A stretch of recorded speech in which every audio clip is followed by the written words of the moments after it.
Did God actually say, "You shall not eat of any tree in the garden"? Now the serpent was more crafty than any other beast of the field that the Lord God had made.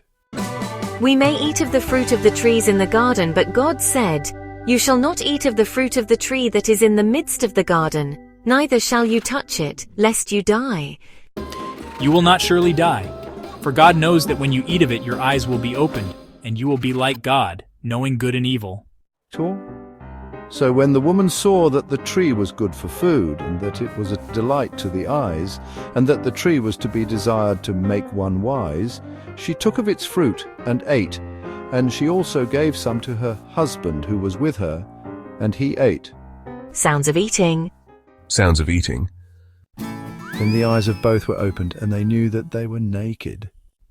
And they heard the sound of the Lord God walking in the garden in the cool of the day. And the man and his wife hid themselves from the presence of the Lord God among the trees of the garden. But the Lord God called to the man and said to him, "Where are you?" I heard the sound of you in the garden, and I was afraid, because I was naked, and I hid myself. And then God spoke, his voice filled with a mix of disappointment and concern. "God, who told you that you were naked? Have you eaten of the tree of which I commanded you not to eat?" Adam, feeling the weight of his actions, pointed to Eve. The woman whom you gave to be with me, she gave me fruit of the tree, and I ate. God then turned to Eve, his voice stern yet searching for understanding. "God, what is this that you have done?" Eve, with a heavy heart, responded, "The serpent deceived me, and I ate." God, addressing the serpent, pronounced his judgment. "God, because you have done this, cursed are you above all livestock and above all beasts of the field. On your belly you shall go, and dust you shall eat all the days of your life. I will put enmity between you and the woman, and between your offspring and her offspring. He shall bruise your head, and you shall bruise his heel." To the woman he said, I will surely multiply your pain in childbearing. In pain you shall bring forth children.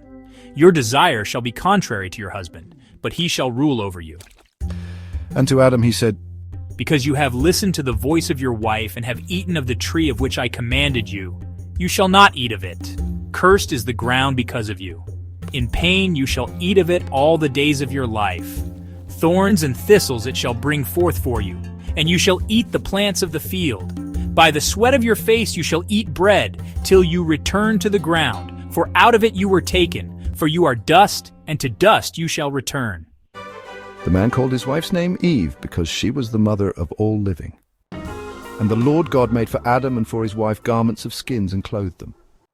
Behold, the man has become like one of us in knowing good and evil. Now, lest he reach out his hand and take also of the tree of life and eat, and live forever. Therefore the Lord God sent him out from the Garden of Eden to work the ground from which he was taken.